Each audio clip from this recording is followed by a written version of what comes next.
करके खींच के जनता सड़क पे लाएगी और उनसे इंसाफ खोजेगी कि आपको जनता ने वोट देकर सत्ता पे बैठाया, आप उसका काम सही नहीं करते। जो पुलिस को काम करना चाहिए वो जमीन नापी में ज्यादा व्यस्त है। की बात कर रहे हैं तो यहाँ विपक्ष राजनीति को बोल रहे हैं। आप देख ही रहे कि एक छोटी छोटी बच्चियों को टारगेट किया जा रहा है। कुछ भी वो अपने हॉस्टल की बच्चियों से बात कर रही तो बच्चियां रोने लगी, बोली मैम हम लोग जब लौट के आते हैं तो हमारा मोबाइल लोग छीन ले रहे हैं। प्योर जंगल राज हो चुका है, यहाँ महिलाएं सुरक्षित है, लोग दी जाए उसको उसके गार्जियन के हवाले किया जाए। रो रो के आंसू बहाती है और जा करके झूठ मूठ का मैया योजना, मैया सुरक्षा योजना करती है और जहाँ है वहाँ घर में पति पत्नी दोनों सुतल रहती है। कल मसाल जुलूस निकला, आज एसएसपी कार्यालय का घेराव किया गया।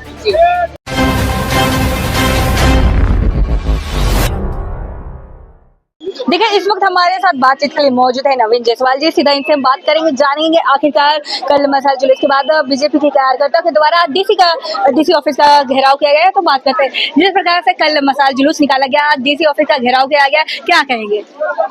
देखिए इतनी भारी गर्मी में कोई यहाँ पर घूमने के लिए नहीं आया जी। कल मसाल जुलूस निकला, आज एसएसपी कार्यालय का घेराव किया गया। एक सप्ताह पहले जो घटना डेंटल की छात्रा के साथ हुआ, गैंग रेप हुआ और मुस्लिम समाज के द्वारा टारगेटेड हिंदू बहनों को और बेटियों को जो टारगेट किया जा रहा है, ये पहली घटना नहीं है, कई घटना सामने आई। अभी 3 दिन पहले 3 साल की बच्ची के साथ एक ऑटो चालक ने दरिंदगी करने का प्रयास किया। आप परसों देखिए कि वुमेन्स कॉलेज की प्राचार्या ने कहा कि जब वो अपने हॉस्टल की बच्चियों से बात कर रही तो बच्चियां रोने लगी, बोली मैम हम लोग जब लौट के आते हैं तो हमारा मोबाइल लोग छीन ले रहे हैं, भद्दी भद्दी टिप्पणियां दे रहे हैं और दुष्कर्म का प्रयास कर रहे हैं। ऑटो से जब आते हैं तो गंदी गंदी चिट लिख करके ऑटो पे फेंक दे रहे हैं और पुलिस मौन है। ऐसे मनचले को, ऐसे लोगों पर कार्रवाई नहीं हो रही है। पूरे झारखंड की बच्चियां राजधानी में पढ़ती है जिसके माँ बाप दूर रहते हैं। आज पुलिस प्रशासन अगर आए दिन इस प्रकार की घटनाएं क्यों आम हो गई है? लगातार इस प्रकार की घटनाएं, कमी कहाँ रह जा रही है? कमी आप समझिए कि पुलिस प्रशासन को फेल है। जो पुलिस को काम करना चाहिए वो जमीन नापी में ज्यादा व्यस्त है। आज जो लॉ एंड ऑर्डर सुरक्षा देना पुलिस का काम है, आज पुलिस का भय इन गुंडों और मवालियों को खत्म हो गया है। यहाँ यूपी मॉडल चाहिए। उनका जब तक बुलडोजर से घर नहीं धंसेगा, जब तक गोली नहीं खाएंगे, जब तक सलाखों के पीछे फांसी में नहीं चढ़ेंगे, तब तक ये भय खत्म नहीं होगा। तो मैया के सम्मान की बात करती है एक और, इसलिए मैया सम्मान योजना का बहुत सारी योजनाएं लाई महिलाओं के लिए। देखिए मैया योजना यहाँ मैया ही खड़ी है। तो जब हमारी इज्जत ही सुरक्षित नहीं रहेगा, हमारा जीवन ही सुरक्षित नहीं रहेगा, तो 2500 रुपया लेकर अगरबत्ती जलाकर उसको पुड़िया नहीं बनाएंगी। तो आज झारखंड की महिलाएं असुरक्षित महसूस कर रही हैं, इसीलिए ये उग्र आंदोलन हो रहा है। जी, बिहार में जिस प्रकार से एक महिलाओं का बुरखा हटाया गया था नीतीश कुमार जी के द्वारा, तो इरफान अंसारी जी बोले थे कि झारखंड आइए नौकरी देंगे, पर अभी तक इस प्रकार की घटनाएं पे इरफान जी का स्टेटमेंट नहीं आया। ये तो आपको बेहतर होगा इरफान अंसारी से पूछिए। इरफान अंसारी हर चीज में बोलते हैं, लेकिन यहाँ पर जो घटना घटी डेंटल छात्रा के साथ, मुस्लिमों ने जो बलात्कार किया, उस पर उनका बयान कुछ नहीं आया। आप उनसे पूछिए, मंत्री है, सभी जाति समाज के हैं। जी, तो क्या लगता है जो अभी कार्रवाई चल रही है जो मेडिकल स्टूडेंट की, तो उसमें क्या कुछ छिड़कानी की जा रही है? फास्ट ट्रैक कोर्ट में मामला चले और वैसे जो दुस्साहस किया है और दोषी को फांसी की सजा अविलंब मिले, इसके लिए हम लोग मांग रखते हैं। कार्यकर्ता यहाँ पे मौजूद है, लगातार ये लोग विरोध प्रदर्शन कर रहे हैं, सीधा बात करते हैं। क्या कहेंगे जिस प्रकार से आप लोग कल मसाल जुलूस निकाले, आज यहाँ पे घेराव करे, कितना असर रहेगा? देखिए हम लोग प्रशासन पे प्रेशर बना रहे हैं, कोई भी अपराधी हो उसका गिरफ्तारी, त्वरित कार्रवाई और जल्दी से जल्दी सजा, यही हमारा डिमांड है। तो क्या लगता है इस प्रकार की घटनाएं आम क्यों हो गई? देखिए अपराधियों में सरकार विफल है। अपराधियों इस में प्रदेश को लालू के राज की 90 के दशक में जो जैसा लालू का सरकार था बिहार में, उसी प्रकार से ये बिहार की तरह ये प्रदेश हो चुका है।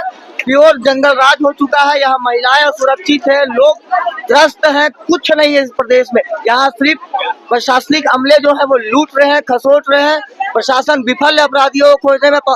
सत्ता संरक्षित अपराधी खुलेआम रोड पे दौड़ लगा रहे हैं, बलात्कार कर रहे हैं, चोरी कर रहे हैं, छिनतई कर रहे हैं, सभी प्रकार से हो रहे हैं। आज रात में यहाँ से महिलाएं रात में निकलने में अपने आप को असहज महसूस करती है, सुरक्षित नहीं है। आप पत्रकार हैं, आप महिला पत्रकार हैं, आप भी रोड में निकलिए, देखिए आपके साथ भी छेड़खानी का घटना हो सकता है, ये इसमें कोई दो राय नहीं। तो क्या लगा कैसे सुधरेगा, कहाँ ये लोग प्रशासन के नाक में भारतीय जनता पार्टी के कार्यकर्ता दम कर देंगे। हेमंत सोरेन जो एसी के कमरे में सो रहे हैं ना, उनके कान को पकड़ के खींच के जनता सड़क पे लाएगी और उनसे इंसाफ खोजेगी कि आपको जनता ने वोट देकर सत्ता पे बैठाया, आप उसका काम सही नहीं कर। कल्पना सोरेन भी महिलाओं की सम्मान की बात करते हैं। अरे मुंह से बोलती है साहब, नकली है, मुंह से बोलती है खाली। देखिए क्या है ना कि एसी का कमरा में आप कुछ भी बोल सकते हैं, आप सड़क पे उतर के आप आंदोलन कीजिए, जितनी महिला है सारी। अब देखिए इनके अंदर दर्द है, भावनाएं है। जिस मेडिकल स्टूडेंट के साथ जो घटना हुआ उसके प्रति इन लोगों के अंदर दर्द है, भावना है, तभी आज ये इतनी तपती धूप में आकर यहाँ पे एसएसपी का घेराव कर रही है। कल्पना को कुछ नहीं समझ में आता, वो एसी का हवा खाती है बेहतर, कुछ नहीं करती है। क्या कहेंगे आप, क्या कहेंगे? बिल्कुल, ये जो बोला इन्होंने बिल्कुल सही बोला है कि महिला होके महिला का दर्द समझना चाहिए और जल्दी से जल्दी त्वरित कार्रवाई करनी चाहिए। सरकार को किसी भी तरह का अपराध है त्वरित कार्रवाई करनी। एक स्टेटमेंट आप सुनोगे जिस प्रकार से बिहार में एक महिला का गुस्सा उठाया गया था, की नौकरी देने की बात कर रहे थे। तो देना चाहिए, यहाँ भी नौकरी देना चाहिए, यहाँ वो सरकार में नौकरी देना चाहिए उनको।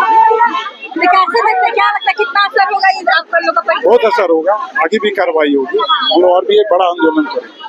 कल्पना सोरेन प्रचार कर रही है, महिलाओं की सम्मान के हित की बात कर रही है, क्या कहेंगे आप? और इस प्रकार की घटनाएं राज्य में हो रही है, इसमें क्या कहना है, आप लोग भी जान रहे हैं। जहाँ बोलना चाहिए वहाँ कल्पना सोरेन को आंख में पट्टी बंधा जाता है, और जहाँ नहीं बोलना चाहिए वहाँ कल्पना सोरेन रो रो के अपने पति को जेल से निकालने के लिए रो रो के आंसू बहाती है, और जा करके झूठ मूठ का मैया योजना, मैया सुरक्षा योजना करती है।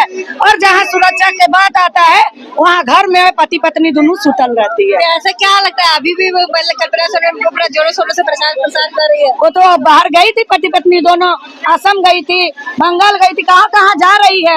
अरे अपना घर उसका सुरक्षित ही नहीं है और विदेश का दौरा कर रही है, उसको तो शर्म आना चाहिए, उसको तो पहले अपना घर देखना चाहिए। जी बहुत बहुत धन्यवाद। जैसा कि आपने देखा और सुना जिस प्रकार से यहाँ पे बीजेपी के कार्यकर्ता यहाँ पे डीसी ऑफिस का घेराव किया है, ऐसे में उनका यही मानना है कि जल्द से जल्द कार्रवाई हो और अपराधी को फांसी दी जाए। अब देखने वाली बात होती है कि आगे क्या होता है। फिलहाल के लिए इतना ही, ऐसे अपडेट के लिए बने रहे न्यूज रांची मिल के साथ। एक महिला है, आप समझ सकती हैं कि क्या आप रात में शाम में अंधेरे में अकेले निकल सकती हैं? आप खुद सोचिए। तो ये राजनीति कहाँ से हुई? आज हम लोग महिलाओं की अधिकार की बात कर रहे हैं, उनकी सुरक्षा की बात कर रहे हैं, तो यहाँ विपक्ष राजनीति को बोल रहे हैं। आप देख ही रहे कि एक छोटी छोटी बच्चियों को टारगेट किया जा रहा है, कुछ विशेष समुदाय के लोग उनको टारगेट कर रहे हैं। आज महिलाओं को जिस तरह से डॉक्टर, इंजीनियर, स्कूल की बच्चियां जहाँ जिस राज्य में सुरक्षित नहीं है वहाँ तो आवाज उठेगी ही। तो इसे राजनीति उन लोग कर रहे हैं, हम लोग नहीं कर रहे हैं।